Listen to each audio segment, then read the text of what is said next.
There is no more creative force in the world than the menopausal woman possessed, isn't it? Hello everyone, this is Sujata Chavan. I am a consulting nutritionist. आज का topic है menopause, जिसे हिंदी में या फिर मराठी में बोला जाता है रजोनिवृत्ति। This topic is exclusively for woman. सभी दर्शकों को मेरी रिक्वेस्ट है कि ये वीडियो एंड तक जरूर देखें। सबसे पहले जान लेते हैं मेनोपॉज क्या है। मेनोपॉज ये टर्म खुद ही इसका मीनिंग बताता है। Meno is for menstruation and pause means बंद होना। सो मेनोपॉज होता है महिलाओं में मेंस्ट्रुअल पीरियड का या फिर मेंस्ट्रुएशन का बंद होना। मेनोपॉज अटल है, लेकिन मेनोपॉज में खुद का ख्याल इस प्रकार से रख सकती है कि उसको आगे जाके मेनोपॉज में या फिर पोस्ट मेनोपॉजल फेज में महिलाओं का स्वास्थ्य बिल्कुल अच्छा रह सकता है। अब जान लेते हैं रीजंस या फिर कॉजेस बिहाइंड मेनोपॉज। महिलाओं में ओवरीज, ईस्ट्रोजन एंड प्रोजेस्टेरॉन, ये मेनली दो हार्मोन्स का प्रोडक्शन होता है। इसमें ईस्ट्रोजन हार्मोन मेंस्ट्रुअल पीरियड्स को रेगुलेट करता है और प्रोजेस्टेरॉन हार्मोन एक महिला को प्रेगनेंसी के लिए महिला के शरीर को तैयार करता है। अब मेनोपॉज में क्या होता है कि ओवरीज, ईस्ट्रोजन और प्रोजेस्टेरॉन, ये दो हार्मोन्स का प्रोडक्शन कम करती है। इसकी वजह से लेट 40s या आफ्टर 40s मेनोपॉजल सिम्टम्स दिखाई देते हैं। मेनोपॉज के दो फेजेस होते हैं, एक होता है पेरीमेनोफेज एंड दूसरा होता है मेनोपॉज। सबसे पहले जान लेते हैं पेरीमेनोपॉज के बारे में।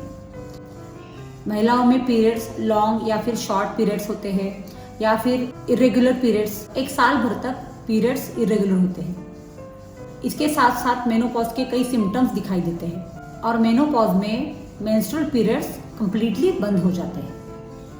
Pre menopausal stage late 40s या फिर 40 से लेके 42-43 तक आ सकता है और मेनोपॉजल फेज जो है वो 45 से आगे या फिर 48 से 50 तक आ सकता है। आप में से कई दर्शक लेट 40s या फिर लेट 50s की महिलाएं होंगी, तो उनके लिए ये जानना बहुत इम्पॉर्टेंट है कि मेनोपॉज के सिम्टम्स क्या होते हैं। सबसे पहला सिम्टम है कि पीरियड्स ऑन ऑफ होंगे या फिर इरेगुलर होंगे। दूसरा सिम्टम है मूड स्विंग्स, एंजाइटी बढ़ना। थर्ड सिम्टम इज इंसोम्निया, नींद ना लगना। Fourth symptom is hot flashes, जहाँ पे आपको एकदम से गर्म होने लगता है और उसके बाद एकदम से चिलिंग लगने लगती है। Next symptom is urinary incontinence and UTI. Urinary incontinence, जहाँ पे महिलाएं ब्लैडर कंट्रोल खो देती है। बहुत से टाइम्स यूरिनरी ट्रैक्ट इन्फेक्शन होता है। बहुत से केसेस में वजाइनल ड्राइनेस एंड उसकी वजह से लो सेक्स ड्राइव होता है। Next symptom is around the waist या फिर हिप्स पे फैट डिपॉजिट होता है, अचानक से वजन बढ़ने लगता है। नेक्स्ट सिम्टम है महिलाएं स्किन इलास्टिसिटी खो देती है, स्किन पे रिंकल्स या फिर झुर्रियाँ आती है। इन सम केसेस महिलाओं का हेयर फॉल भी होता है। क्या ये मेनोपॉज के कुछ हेल्थ हैजार्ड्स है? हाँ, एस्ट्रोजन हार्मोन की कमी से बहुत से टाइम लेडीज में हार्ट की समस्याएं बढ़ सकती है। बहुत से टाइम आफ्टर मेनोपॉज महिलाओं को कार्डियोवैस्कुलर डिसऑर्डर्स हो सकते हैं, तो उन्होंने रेगुलरली उनका लिपिड प्रोफाइल चेक करना या ट्राइग्लिसराइड लेवल्स, खास करके ट्राइग्लिसराइड लेवल चेक करना बहुत इंपॉर्टेंट है। दूसरा हेल्थ हैजार्ड है ऑस्टियोपोरोसिस और ऑस्टियोपेनिया, जहाँ पे आपके बोन्स वीक होते हैं, जॉइंट्स वीक होते हैं और अगर कहीं ट्रॉमा हो जाए तो बोन्स या फिर जॉइंट्स ब्रेक होने के चांसेस होते हैं। Third health risk is urinary incontinence, जहाँ पे महिलाएं ब्लैडर कंट्रोल खो देती है। It causes frequent urge to urinate. बहुत से टाइम्स वाइल लाफिंग, कफिंग और sneezing ladies lose the control of the urinary bladder और कई केसेस में फ्रिक्वेंट यूरिनरी ट्रैक्ट इन्फेक्शन होते हैं। Fourth health hazard is breast cancer. बहुत से टाइम मेनोपॉज के बाद ब्रेस्ट कैंसर होने के चांसेस होते हैं। And the last health hazard is cataract, जो कि आफ्टर 50s हो सकता है। Now coming to the most important part of the video, that is how ladies can take care of themselves during menopause. This is very important.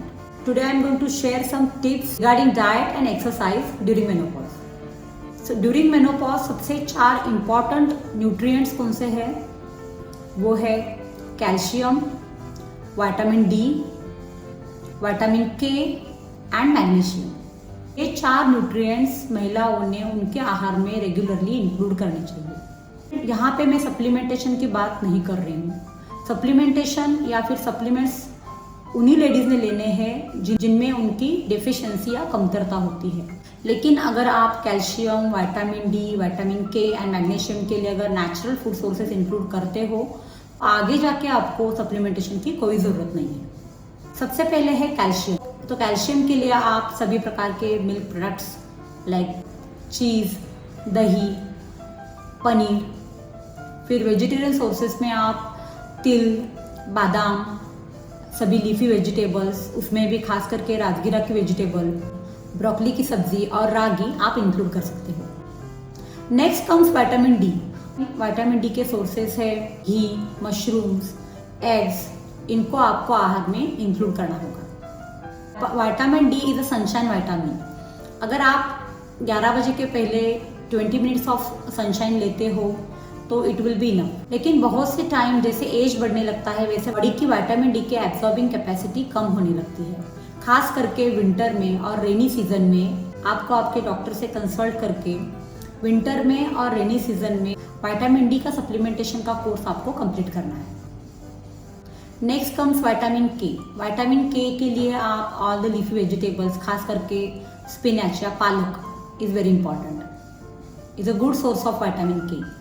उसके साथ साथ आप sunflower seeds, eggs, cabbage, cauliflower, broccoli, ये सब्जियां भी include कर सकते हो। Fourth nutrient is magnesium. For magnesium again you can include spinach, that is पालक, कैश्यूज, आलमंड्स, डार्क चॉकलेट्स। अच्छी स्किन के लिए, आई हेल्थ के लिए और इम्यूनिटी के लिए vitamin E is also important. So vitamin E के लिए अगेन आप स्पिनच, आलमंड्स और sunflower seeds, bell peppers, red and yellow capsicum you can include in your diet. और एक इम्पॉर्टेंट विटामिन है विटामिन सी, जो कि आपके आयरन एब्जॉर्प्शन के लिए हेल्प करता है और अच्छी स्किन के लिए भी सपोर्ट करता है। तो विटामिन सी के लिए आप रेगुलरली लेमन्स, ऑरेंजेस, कीवी या फिर मौसम्बी जैसे फ्रूट्स आप इंक्लूड कर सकते हो। All leafy vegetables are good sources of vitamin C. इससे क्या होगा कि विटामिन सी आयरन एब्जॉर्प्शन के लिए हेल्प करेगा और आपका हीमोग्लोबिन लेवल अच्छा रहेगा। जिंक एंड सेलेनियम ये भी बहुत इम्पॉर्टेंट माइक्रो मिनरल्स है जो कि आपके स्किन के लिए और हेयर के लिए बहुत इम्पॉर्टेंट है। तो जिंक एंड सेलेनियम के लिए आप रेगुलरली आपके खाने में sunflower seeds, pumpkin seeds, eggs include कर सकते हो। विटामिन्स एंड मिनरल्स के साथ साथ इम्पॉर्टेंट होते हैं गुड फैट्स। तो गुड फैट्स में आपको ओमेगा 3 रिच फूड्स रेगुलरली लेने हैं। उसमें आता है flax seeds, walnuts, chia seeds या फिर फैटी फिश आप आपके फूड में इंक्लूड कर सकते हो। अगर आपको पॉसिबल है तो आपके खाने में आप डेली कोकोनट ऐड करो, इट हैज़ गुड फैट्स। इसके साथ साथ 1 टेबलस्पून घी भी आपको आपके डाइट में लेना है। आफ्टर मेनोपॉज महिलाओं का एक दिन का डाइट प्रोटोकॉल कैसे रहना है? So try to take only 2 meals like lunch and dinner. If you are taking 3 meals then आप सबसे पहला मील जो है वो फ्रूट्स का कर सकते हो। Up to 300 grams fruits, fresh fruits, rainbow colour fruits आप ले सकते हो। उसके बाद आप 2 घंटे के बाद आप लंच ले सकते हो। लंच में भी आप रोटी, सब्जी, दाल या फिर कोई लिग्यूम करी, उसके साथ सलाद और 1 कटोरी राइस ले सकते हो। और आपका तीसरा मील यानी कि डिनर लाइट होना है और वो भी एज अर्ली एज पॉसिबल होना है। अगर आप बिफोर 7 PM डिनर लेते हो that will be even better because it will help to avoid water retention. It will help for complete digestion of food till your bedtime. Dinner में आप कोई भी सिंगल ग्रेन लाइक रोटी या फिर rice with दाल, सब्जी या फिर कोई प्रोटीन मेनू आप ले सकते हो। आपको याद रखना है कि आपके 2 मेन मील्स में यानी कि लंच और डिनर में आपको प्रोटीन इंक्लूड करने हैं। Please note you have to include minimum 50 grams of proteins in a day, क्योंकि प्रोटीन हेल्प करते हैं आपके स्नायु मजबूत रखने में और आपका एजिंग प्रोसेस स्लो करने में भी वो हेल्प करते हैं। इसलिए प्रोटीन्स को बिल्कुल भी नहीं भूलना है। अगर आप शाकाहारी हो तो आप पनीर, सोया या फिर ऑल काइंड्स ऑफ बीन्स, सभी प्रकार की दालें इंक्लूड कर सकते हो।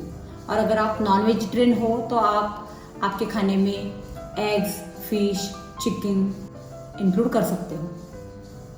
अगर आपको रात को नींद नहीं आती या फिर इंसोम्निया जैसा प्रॉब्लम होता है तो आप सोने के आधा घंटा पहले कैमोमाइल टी ले सकते हो। इसके पहले भी मैंने इंसोम्निया के ऊपर एक वीडियो बनाया था जिसमें कैमोमाइल टी का इम्पोर्टेंस बताया हुआ है। सो आप 1 कप कैमोमाइल टी ठंडा या फिर गर्म सोने के आधे घंटे पहले ले सकते हो। It will help to have a good night sleep. मेरे क्लाइंट्स मुझे बहुत से टाइम पूछते हैं कि कोलेजन सप्लीमेंट लेना चाहिए या नहीं। अगर आप नॉनवेज खाते हो तो कोलेजन सप्लीमेंट लेने की कोई ज़रूरत नहीं है, या फिर आप कोलेजन के लिए बोन ब्रॉथ या फिर पाया सूप इंक्लूड कर सकते हो। लेकिन अगर आप वेजिटेरियन हो, regularly fresh fruits and vegetables या फिर प्रॉपर प्रोटीन्स नहीं आ रहे हैं तो आप कोलेजन सप्लीमेंट ले सकते हो। This was about diet during menopause. अब जान लेते हैं अबाउट द एक्सरसाइज और एक्टिविटी। आपको जो एक्टिविटी अच्छी लगे वो एक्टिविटी आप कर सकते हो, जैसे कि वॉकिंग, स्विमिंग, साइकिलिंग और any kind of aerobic exercises. Comparison में एरोबिक एक्सरसाइजेज जो है वो बहुत अच्छे होते हैं क्योंकि वो हार्ट रेट अप करते हैं, आपके फेस की तरफ ब्लड सर्कुलेशन बढ़ता है। It helps for your glowing skin. Again aerobic exercises जो है वो हेल्प करते हैं आपका कार्डियक हेल्थ अच्छा रखने में, या फिर muscle health, bone health and most important आपका मेटाबॉलिज्म अच्छा रखने में। Second exercise I want to suggest is Kegel exercise. Kegel exercises help to strengthen the pelvic muscles and it will help to fix the urinary incontinence. Third exercise I want to suggest is weight training. आपको at least 2 to 3 days per week weight training आपके exercise routine में करना है। It will help to increase your bone density. My next suggestion is about meditation. Try to do at least 10 minutes of meditation in the morning, which will help to lower down the cortisol levels and feel anxiety or to fix the mood swings. Last but not the least, be happy. Menopause ये एक golden phase है जिसे आपको happily accept करना है। Stay happy, stay healthy and stay fit. If you like this video, please share it to your family and friends. Thanks for watching.